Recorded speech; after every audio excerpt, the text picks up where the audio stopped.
رسول اللہ صلی اللہ علیہ وآلہ وسلم نے ارشاد فرمایا،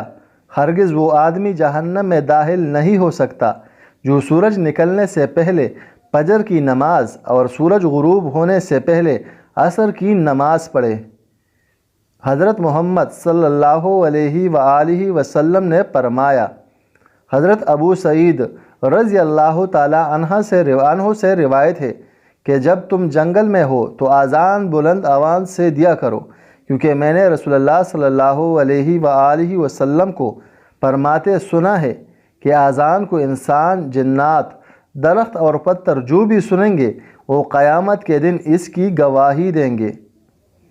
رسول اللہ صلی اللہ علیہ وآلہ وسلم نے ارشاد فرمایا، جو شخص دنیا میں دوغلا پن اختیار کرے گا تو قیامت کے دن اس کے منہ میں آگ کی 2 زبانیں ہوں گی۔ رسول اللہ صلی اللہ علیہ وآلہ وسلم نے ارشاد فرمایا، تم میری بات دنیاوی معاملات میں حق تلفی دیکھو تو صبر کیے رہنا یہاں تک کہ تم مجھ سے مل جاؤ، اور تمہارے ملنے کا مقام حوض کوثر ہوگا۔ ابو ہریرہ رضی اللہ عنہ سے روایت ہے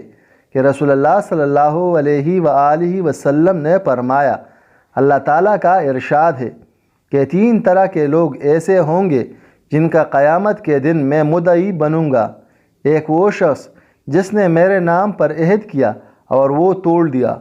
وہ شخص جس نے کسی آزاد انسان کو بیچ کر اس کی قیمت کائی، اور وہ شخص جس نے کوئی مزدور اجرت پر رکھا، اس سے پوری طرح کام لیا لیکن اس کی مزدوری نہیں دی۔